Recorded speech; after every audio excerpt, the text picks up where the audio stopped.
মেয়েদের প্রথম প্রেম, প্রথম ভালোবাসা বলে কিছু নেই, কারণ মেয়েদের কোনো অতীত থাকতে নেই। মেয়েদের বিয়ের পরে জীবনটাই হচ্ছে বর্তমান এবং ভবিষ্যৎ। পুরুষ কখনো তার শখের নারীকে কাঁদাতে পারে না, আর যদি কাঁদায় তাহলে সেই নারী সেই পুরুষের শখের নারীই না।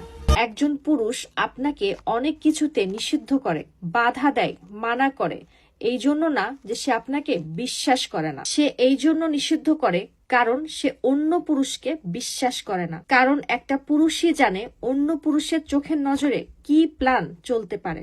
কথা যদি আমার স্বামীকে নিয়ে হয় তাহলে জবাব দেওয়াটা আমার কাছে ফরজ হয়ে যায়। তখন আমি না বিবেচনা করি কারোর বয়স, না বিবেচনা করি কোনো সম্পর্ক, কারণ আমার স্বামী আমার অস্তিত্ব, আর কারোর অস্তিত্বে আঘাত দিলে অ্যাকশন তো নিতেই হয়।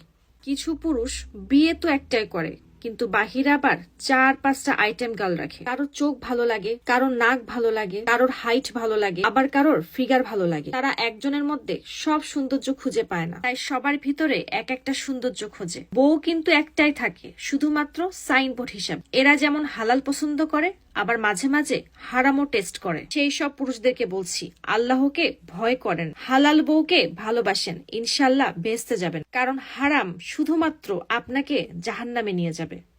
দুনিয়ায় সবচেয়ে বড় মিথ্যা, আমি তোমার সাথে সারা জীবন থাকবো।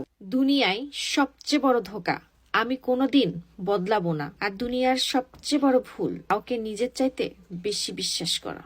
ঘরে বউ বাচ্চা আছে জেনেও যদি কোনো নারী তার বুকে আপনাকে জায়গা দেয়, তাহলে কংগ্রাচুলেশনস, খুব দ্রুত আপনি ওই নারীর ওসিলায় ধ্বংস হতে যাচ্ছেন। মেয়েদের ডিপ্রেশন একটা নতুন জামা পরলেই শেষ হয়ে যায়, আর পুরুষের ডিপ্রেশন একটা সুন্দরী মেয়ের সাথে কথা বললেই শেষ হয়ে যায়।